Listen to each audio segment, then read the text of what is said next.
Hello again. Another beautiful day to, I guess, share some times.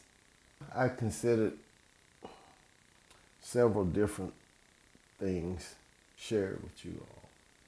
Anyone that's involved in my story, I go to great effort as well as to use discretion in who they are.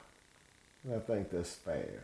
Uh, I don't like using other people for example.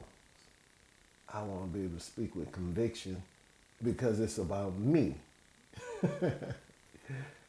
Yeah, it's all about me. I don't want to step on nobody's toes. I've been privileged throughout my life to come in contact with all beautiful people. Economic status, it doesn't weigh that heavy. I think all that's about who makes me me. I think sometimes maybe I'm a chameleon type person in a good way. Nothing devious or scandalous. I adapt to whatever environment I'm in. I adapt to the people that I'm with in the moment. I was thinking this morning that also I try to be a very elusive person. I appear, then I'm gone. Or you, you may have heard of me, but you don't remember the face, or vice versa. Those qualities, they didn't come easy. When I enter into other people's world, it's not to disrupt. It's always to enhance and at the least leave them where I found them. No disruption to them. I think that's pretty cool. I know these traits come from way back when I was young. Just being able to sit in the company of adults and not disrupt their conversation or whatever is going on. It's kind of like become invisible, so everybody continue doing their thing, whatever their thing is. I'm not drawing attention to myself. But I've been told I also have the capability of walking into a room and everybody knows I'm there.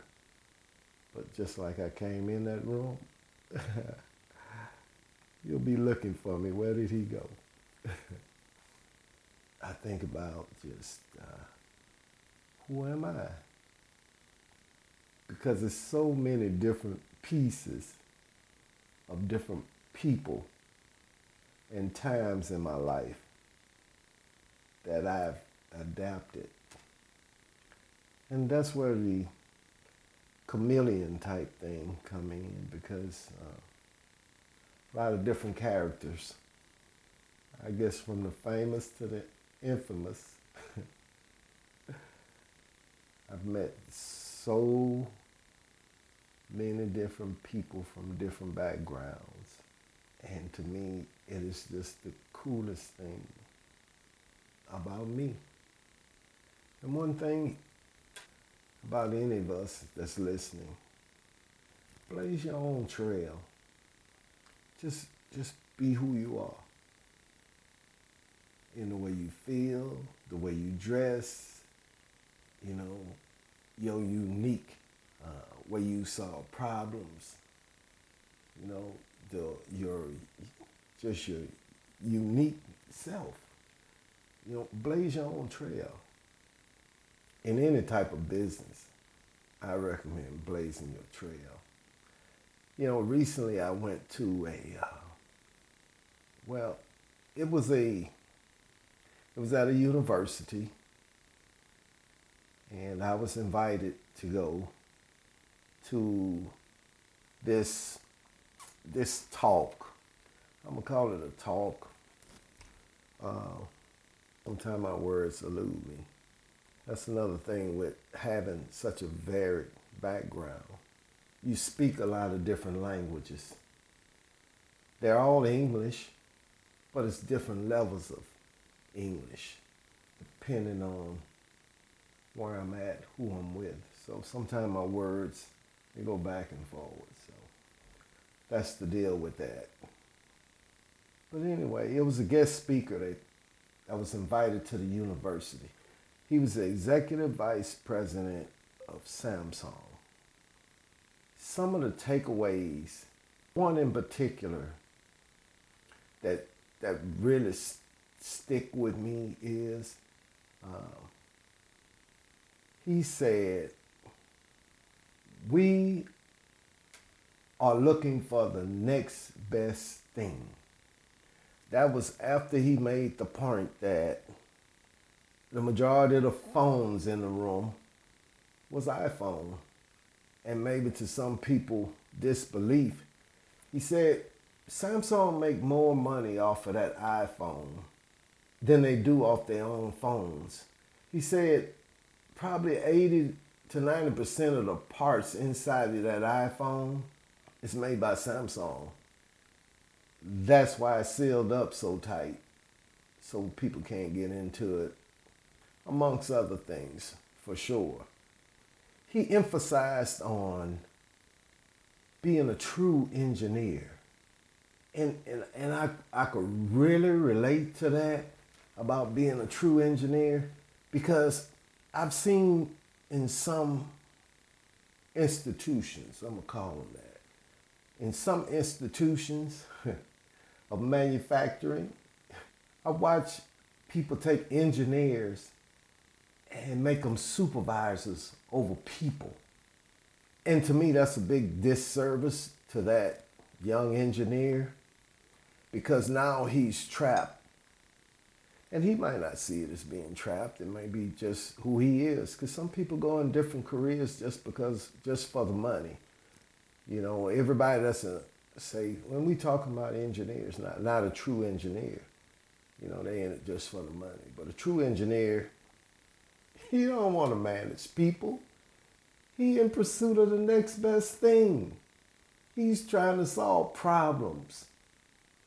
Without having problems to solve, he becomes weak, and he understands that concept. Anyway, I'm going to keep moving on from that. He talked about being a true engineer, and that's what they want. That's what they're looking for, because they are looking for, he said, this iPhone right here that you're looking at, this done. We're looking for the next best thing. You know, we're past this. You know, we're looking for the next best thing. When I worked in Silicon Valley, you know, for Hewlett Packard, as a mechanical engineer intern, we took tours to different places, but we found out how Hewlett Packard started. And it's from a little tiny garage, a couple of guys in a garage. Amazon, a guy and his wife in a garage. Countless other companies started in a room in the house. He said, we always in pursuit of the next best thing. So to tie this in what our original was talking about, be a trailblazer. You know, because we'll never get to the next best thing if we're only a clone of what went before us. And when we look at our different circumstances, as far as ability to get a higher education, ability to get a trade, or our economic challenges, or dysfunctional family, that's nothing to hold your head down about. That, to me, is a springboard to your greatness. You were born with an opportunity most people run away from. And it wasn't your choice. It's like children of certain celebrities. I've heard the term, they was born into the womb lottery. I mean, I don't have to explain that. You know, you just born and hit the womb lottery. You know, your parents billionaires or millionaires. Blaze your own trail. Don't be afraid. Yep, it's different. Yep, you starting off broke. Yep, you only got one pair of black shoes. Yep, you got you got a car, a two-door car that you always got to get in on the passenger side. I remember in the beginning, I told you I'm talking about myself. Oh, look, I had this two-door car, right? At the time, I wasn't that knowledgeable about things, and a lot of people around me wasn't that knowledgeable about a lot of things. And this simple thing is, when you got a car that's dragging, the door is dragging, and you got to slam and slam and slam. It's just a little bushing in there that need to be replaced. And you don't have to tear your door up. The bushing might cost you $4 or $5, okay? But we don't know that. So we just keep rolling. You're trying to come up. Whether it's school or job, whatever, you're trying to come up. So you keep rolling. You slam the door till one day it's just better just leave the doggone door closed while you got it closed this time, and just get in on the passenger side of the car. Big disadvantage, right? You think. It wasn't for me in some areas. And I'm gonna elaborate on that. I remember several beautiful women. They'll crawl right on in that car with me. On the back of the car. I get in first, and then they had a console in there, right? So you got to get all in the console, and then let it come right in there behind you, right? In a couple of situations, I'd ask the young lady, I'd say one in particular. I asked her, I said, why you with me? She said, "You sure not your car?"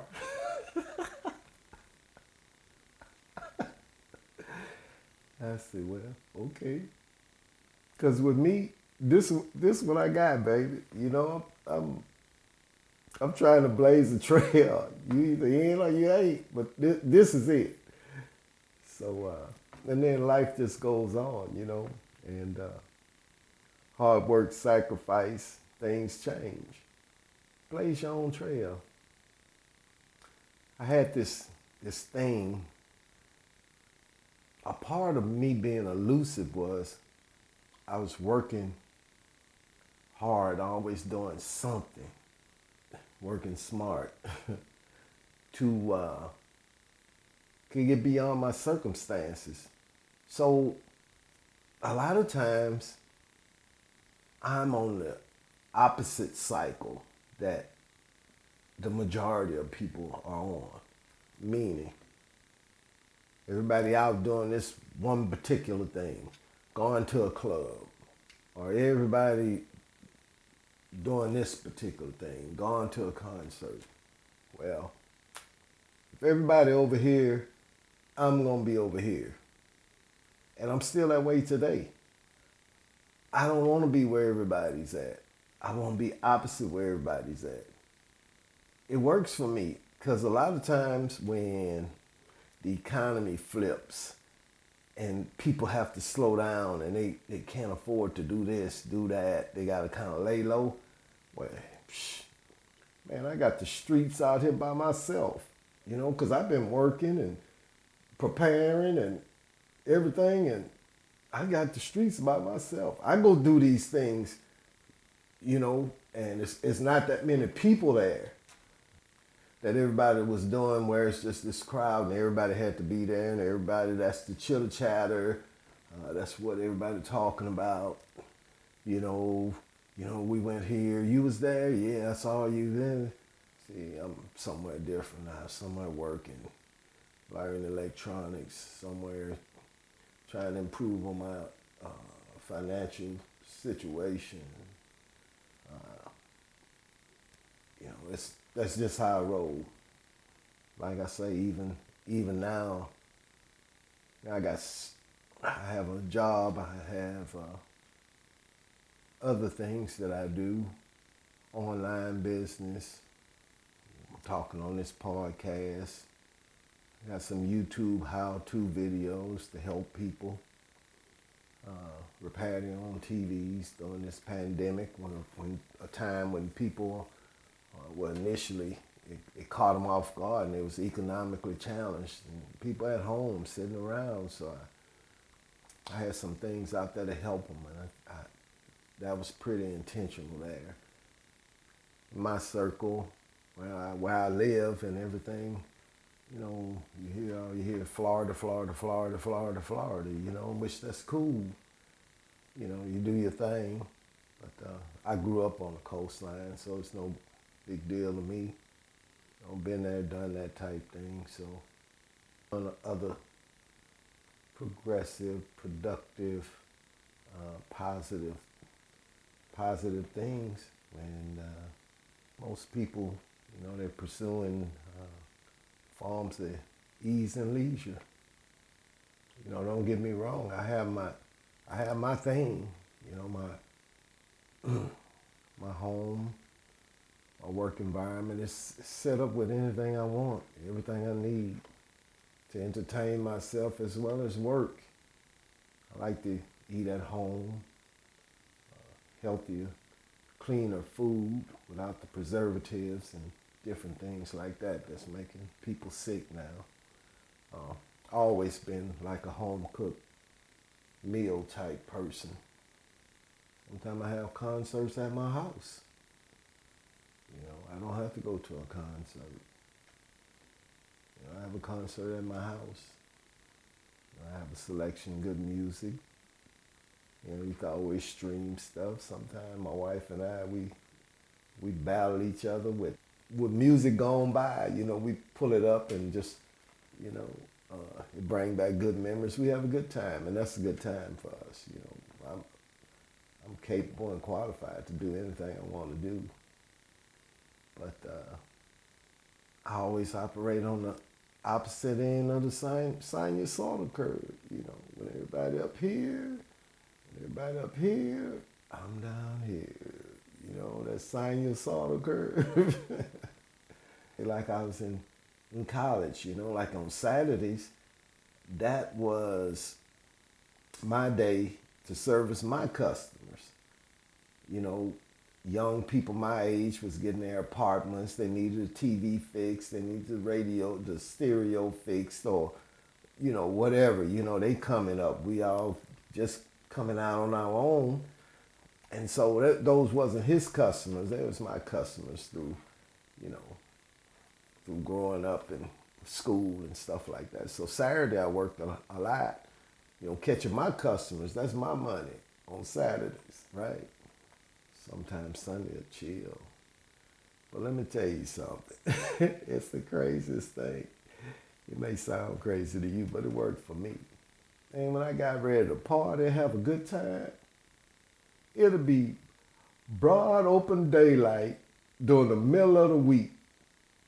You know what I'm saying? I'm talking about when everybody at work, everybody busy, this, that, and the other. It'll be me and my little close circle, 1 or 2 people, whatever, and the party on, the party on. Monday, Tuesday, 11, 12 o'clock in the daytime, man. There wasn't no sobriety checkpoints, nothing like that, Then most of the time we had, I had a designated driver, and I was good for that, man. I was really good for that. A lot of time when I knew I was gonna go party and stuff, I had my drivers.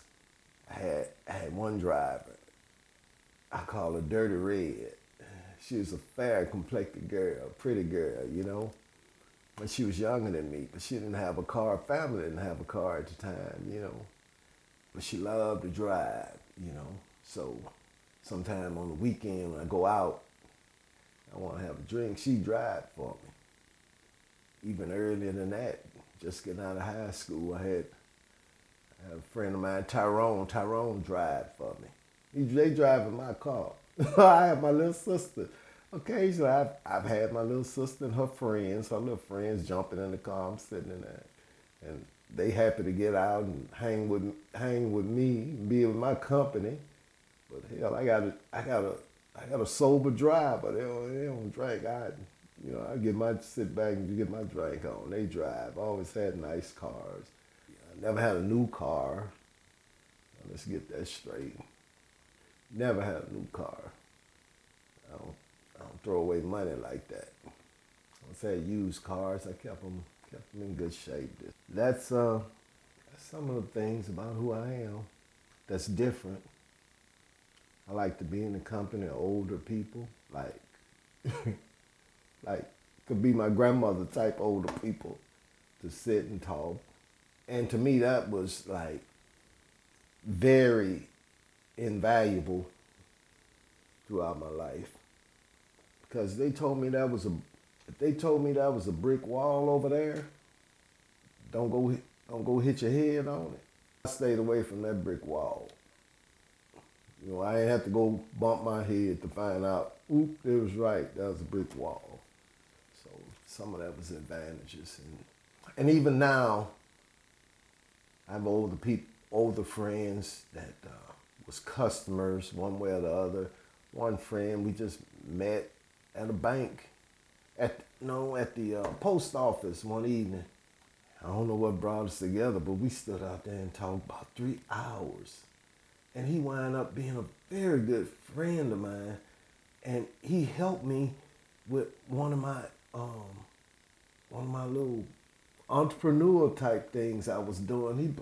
And to this day, he believed in me and what I'm doing, give me big time support.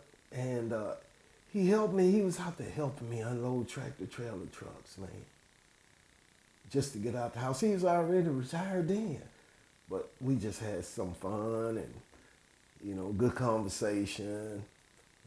But I learned from my older friends that's retired, like some of the things that they're going through or have to do, or how it is, or what they're doing, see.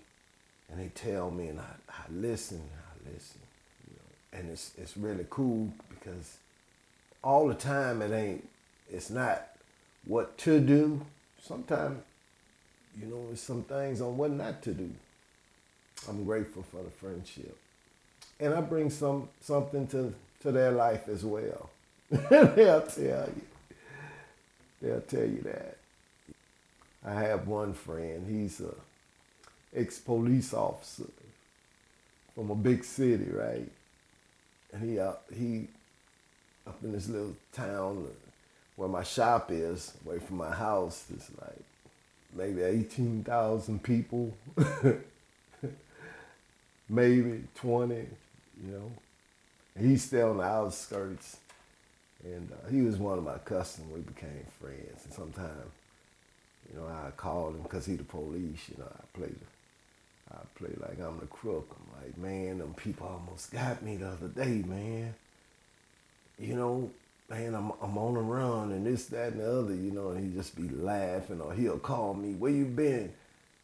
I've been checking all the jails to be sure you ain't in no jail or nothing like that. Where you at? I ain't heard from you. And, we kind of cut up like that. I'm like, man, they almost got me the other day, man. But I got away though. I got, he get the biggest kick out of that, and so do I. He an avid golfer, and I'm gonna tell it on it. Look, this is what he do. He's so funny, So he work out at the house, right? He work out, But then he go on a golf course. He played with some of his old friends, right? So they wind up, he draw them in where they wind up betting his money. They don't, man, he get out there and tear their ass up for that money. You know what I'm saying? Because he be worked out, keep himself in shape, or he'll, be like, you underestimated his ability to play golf, and he'll tear your ass up. And he love to tell them stories and just be laughing. Last time I seen him come up my shop with black glasses on and a cool car or something, And I tell him, I say, man, you're a Frenchman. Because he, in Louisiana, Frenchmen, they good craftsmen. He do all that, woodwork, painting, remodeling, building. He do all that. He fair complected, But I tell him he a Frenchman, because because his French name, and we cut up about that. But I got some older friends, they keep me on point as well. Talk about a lot of things. Their values are the closest to the values that I grew up with, and I understand. So that's cool about that. In my life, I've been privileged. See how some entrepreneurs work. Sometimes it ain't all this. It ain't what you think. They're unique people. They take care of business, but after 5, they go back to being people. And everybody, we all are flawed people, okay? Don't think you're special or you're so correct. You might, we all flawed people, okay? So go ahead and get past that. Admit it. I had the privilege of meeting this entrepreneur. When I was with Space Systems, he built a lot of machinery for the Super Collider project. He took a liking to me because I didn't have no airs about me. Plus I had abilities. I had skills to help him do what he needed to do to make his money from the people I made my money from, that I come to work for, to get something done. And he took me to some of the finest restaurants, sometime for lunch, taking a break whenever I was in town, check on the, progress of our piece of equipment that they was manufacturing for us. One thing I learned, and I'm gonna get back on track. One thing I learned from that experience is when you go out to a restaurant, and this really caught my attention.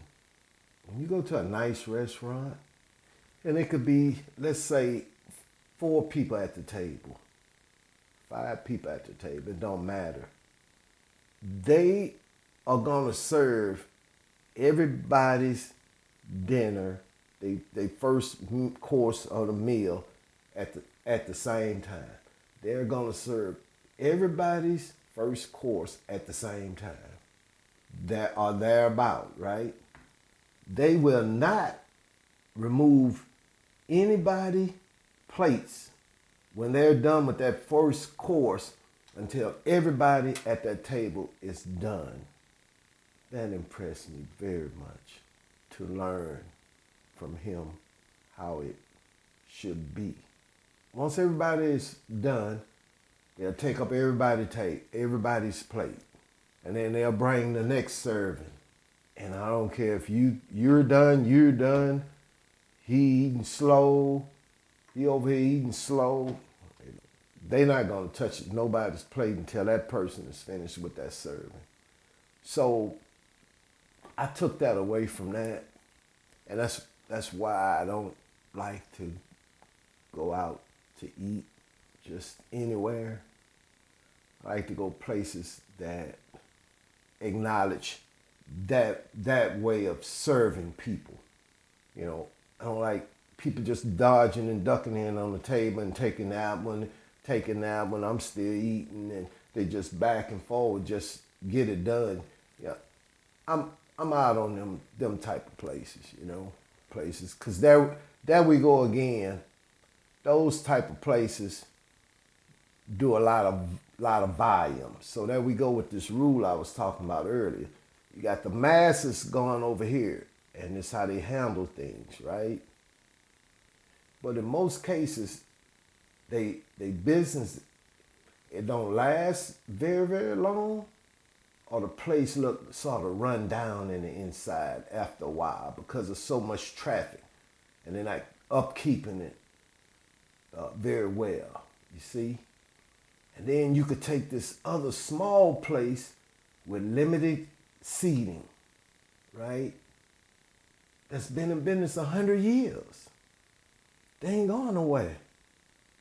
The difference in that is the quality of food and the price of the food. And in everything I do, whether it's online, I'm selling TV parts online or whatever, I get the best quality out there so I can charge the best price, which cut down on the riffraff, the returns, the problems, the all this, because a lot of times that'll come from people who ain't got their money anyway. I had this businessman. He's a contractor at the place I work now, and he's deceased now. And he told me one day, we'd be talking. He knew what I was doing because he lived close to where my shop was. And he told me one day, he said, if you have too many customers, you're not charging enough. Ain't that interesting? If you got too many customers, you're not charging enough. I applied that to my brick and mortar business as well as my online business. I remember I'd be at the post office, and it was a guy I know from the job. He was doing his eBay selling things, and he come in there. The couple of times I bumped into him, he rushed in there with a box of just a bunch of different packages and stuff. Here I am, I'm up there with my 1 or 2 packages, right? And I'm like, in my mind, I'm like, man, he making some money. Damn, I wish mine could be kicking like that, right? When it was all said and done, we got to be close and we could talk about it, because he wound up stopped doing what he was doing because it was taking up more time than the money he was making. Now, when I say taking up time, it take time to print out, and money to print out labels for each one of them little bitty packages he was doing, or small packages.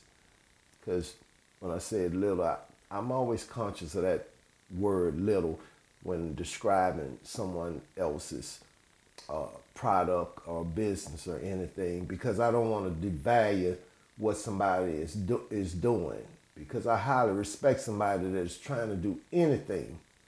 So I watch that word. That's why I'm stopping to explain that to you.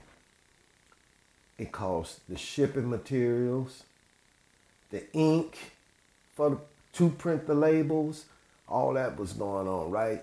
And he just said, he told me one day, I just wasn't making no money for all the stuff I had to do. So me, I'm still blazing my trail and I'm going full forward, ahead. I mean, I might have 2 or 3 packages, but them 2 or 3 packages might be $500. You see, for example, I don't want to tell y'all too much of my business. No, I'm just kidding. But it could be, $500 worth of thing in 3 packages. So what would you rather? To me bail at 25 packages and make it $120? Or would you like to have 3 packages and make $500? You see, you take it from that, what mean a lot to you. Because then we get into presentation and perception. So you do your thing. Now, and I've always been like that in whatever, endeavor to make money I was involved in. I always sought out the best of whatever it was. And I got top dollar for it. Because, you have people out there, they looking for the best. And they have their money. They looking for the best and they got their money. And those are the clientels I want. Those are the clientele possibly you should consider. So, all that goes back with the restaurant deal I was talking about. I hope y'all got something from that. But getting back to the guy that took me to the restaurant and everything, he was pretty cool guy. He was smart, real smart, but he had some street savviness about him. And he recognized that in me. And I'm not going to guess he recognized it in me. He recognized it in me by the way I carried myself. I didn't have any pretense about myself. I didn't have nothing like, I want you to believe I'm this, I'm that, more than what I am. I went to the restaurants, different places whenever I was invited out. I didn't act like, like this just every day. I'm used to all of this, no. Man, it's the first time I've ever been to a place like this. Or if I can't afford something, I can't afford it. I'm going to tell you, I don't have the money for that. I'm not going to pretend. I'm not going to go borrow. You know what I'm saying? To keep up a front. Where I come from, we always say, this thing about a front, all you got to do is wait long enough. That front get heavy, it's going to fall. You'll see what it is. So, I don't front about nothing. I am what I am. I'm proud of it. I'm blazing my own trail, and it has paid off for me throughout my life.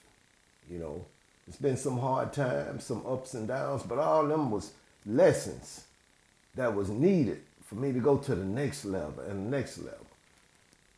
This guy that owned this business, smart guy.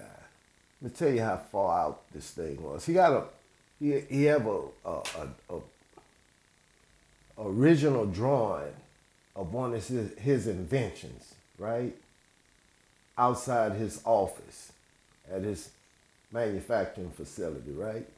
So most of you all probably never heard of this, didn't know how it worked, thinking things some kind of magic, but it's not. It's some basic technical stuff. Well, recently in the news, maybe about a year ago, a Russian sub was seen near an underwater cable in the northern Atlantic. That's big stuff. You don't play around that cable. Okay? So I'm going to explain to you why. Well, this internet that'll take us all over the world and everything, in between continents, there is cable that's laying on the floor of the ocean to connect United States to Europe.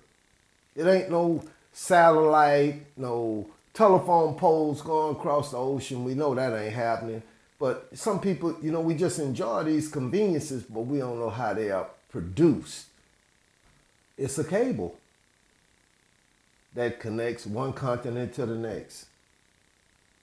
Well, this guy, what he did was he made an invention that would stuff these giant cables with this, and I'm just going to say silicone type stuff, because, all that stuff is proprietary information.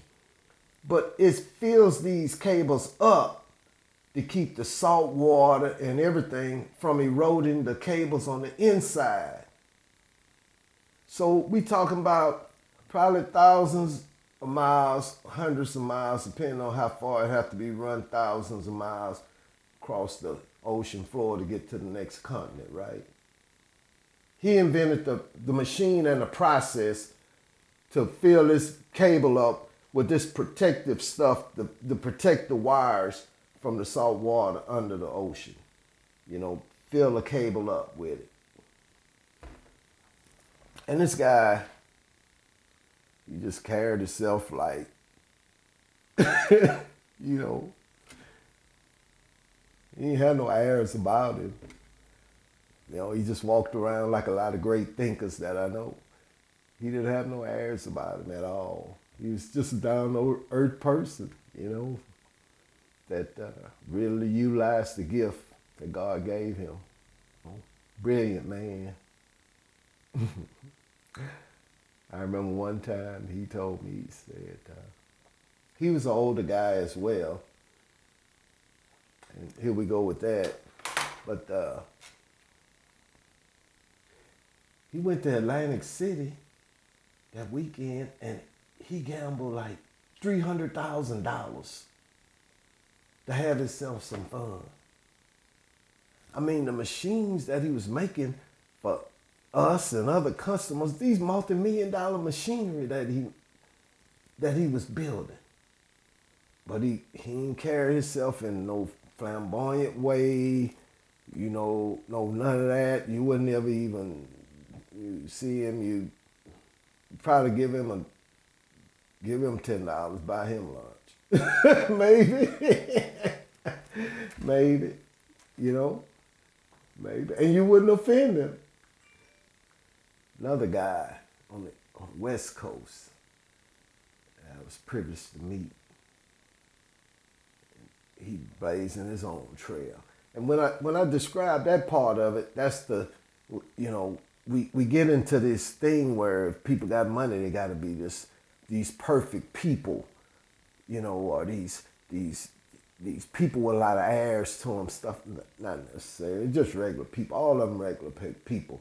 I met some very well-known celebrities. Some look like me, some don't.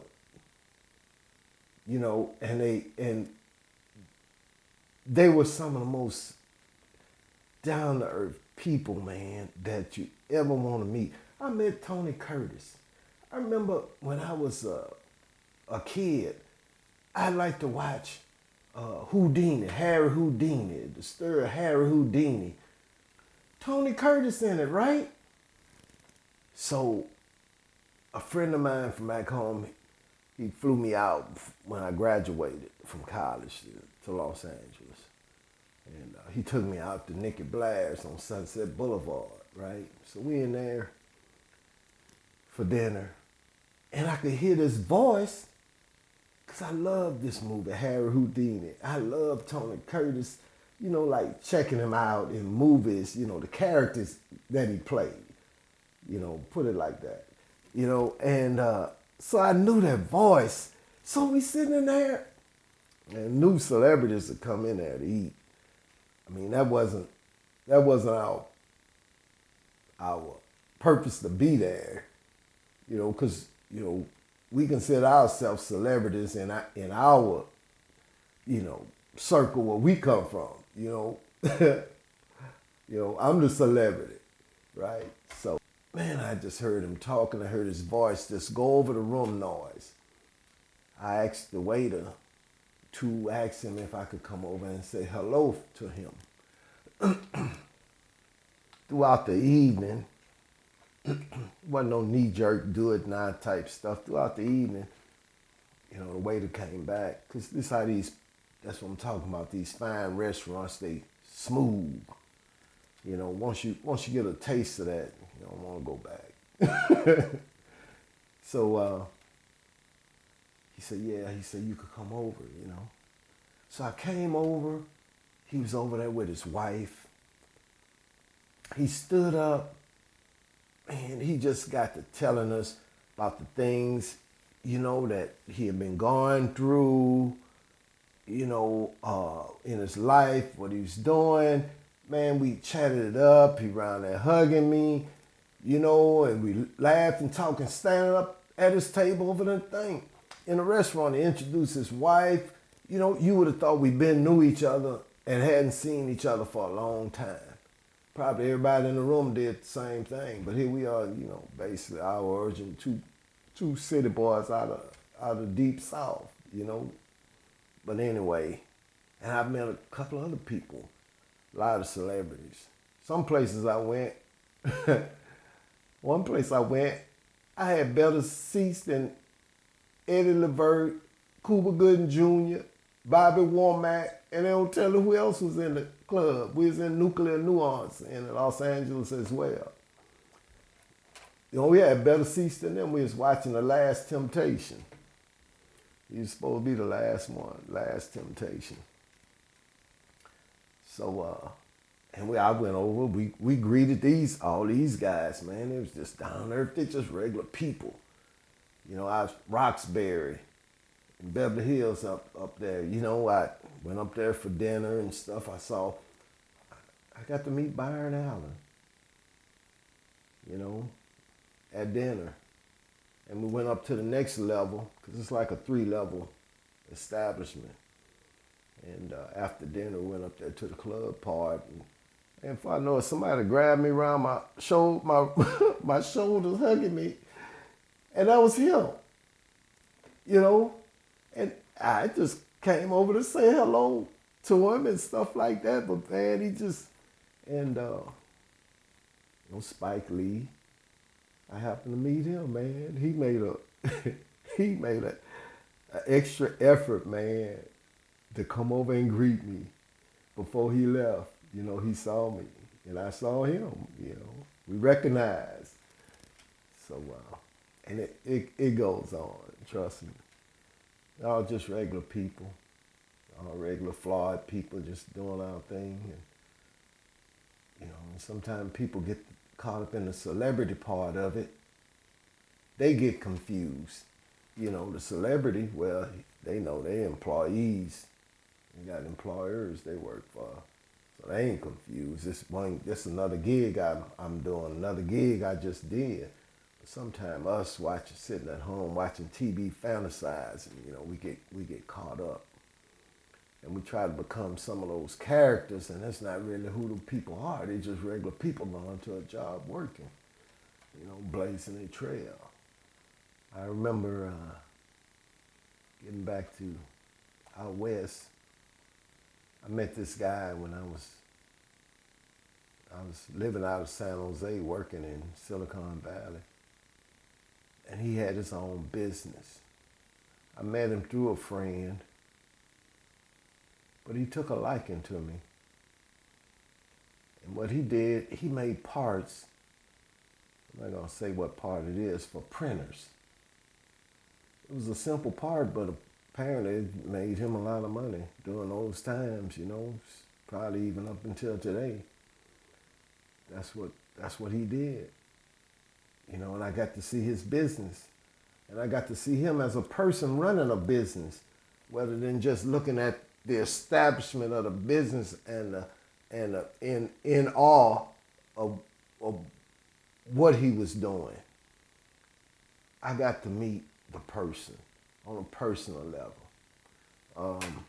When I say a personal level, he liked to gamble.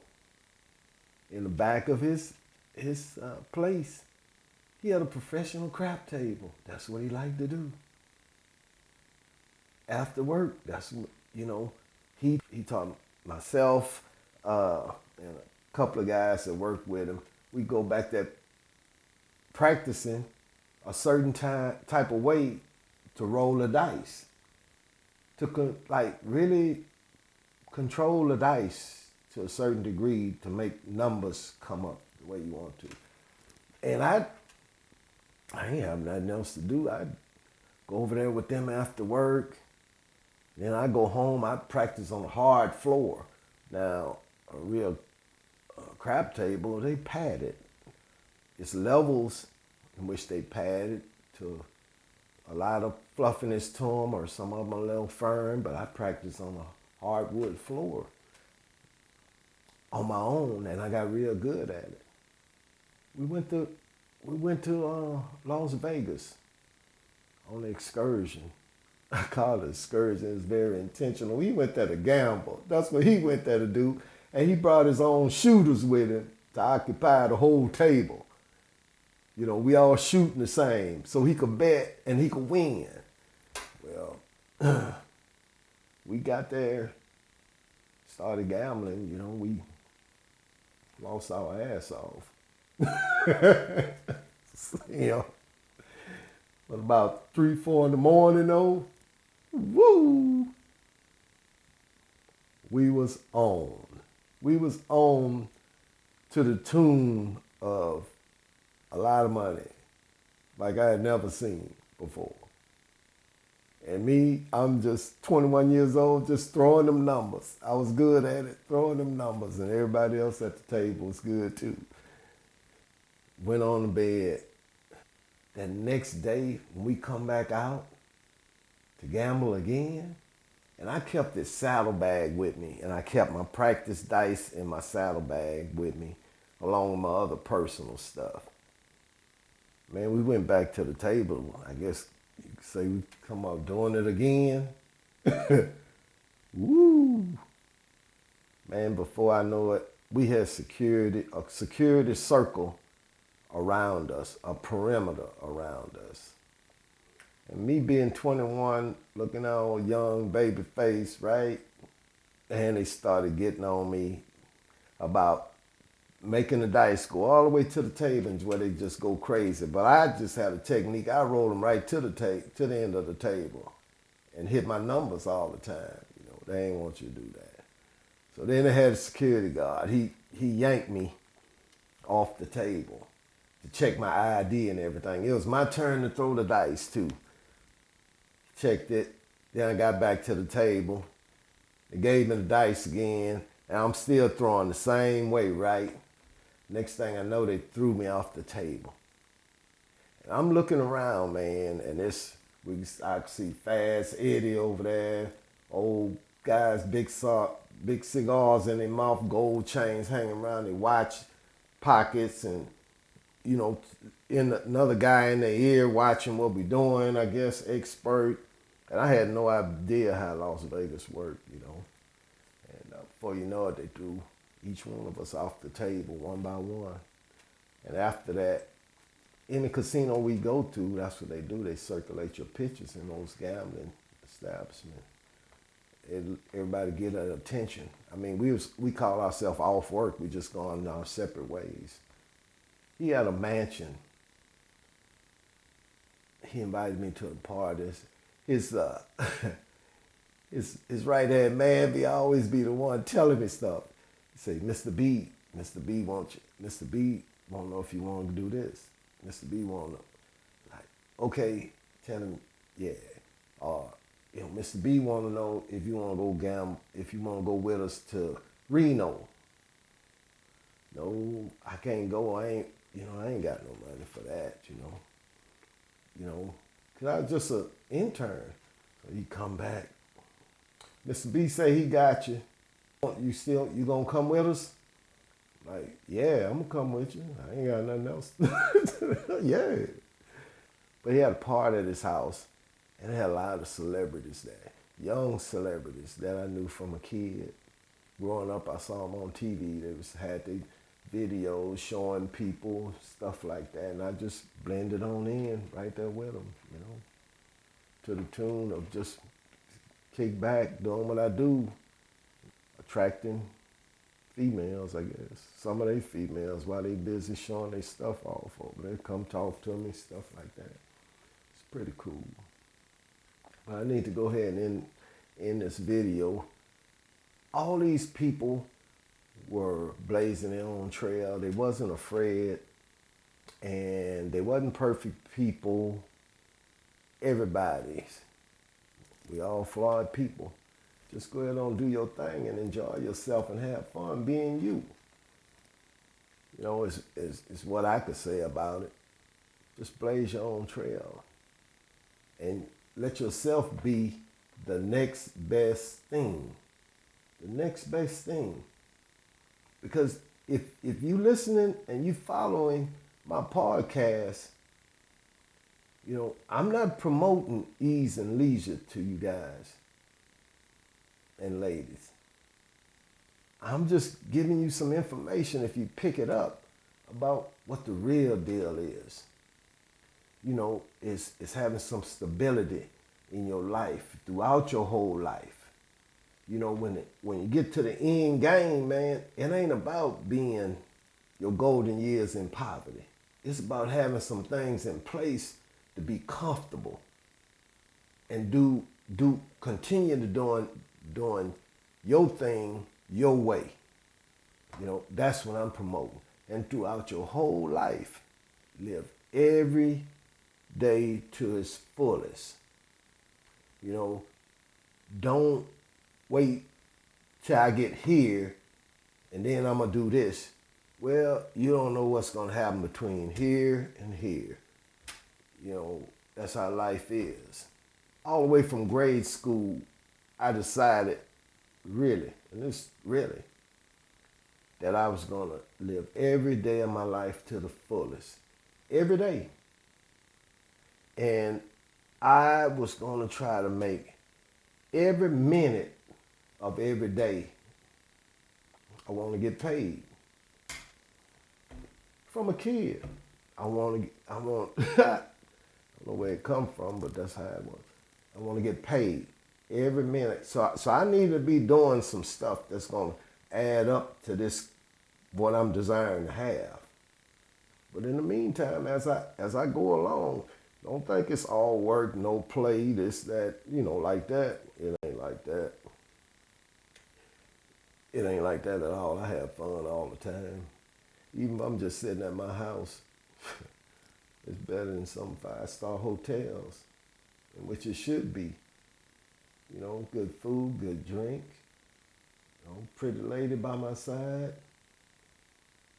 children, all of them working, careers, dabbling with entrepreneurship, grandson, he ready to do something. You see? I would talk a little longer. I really have to abruptly stop this one because I got to move on to the next thing. I hope it turned out to be a good conversation for you. And believe me, it's more to come. It's more to come. And thank you. Help somebody today. Make somebody smile. We'll see you the next time.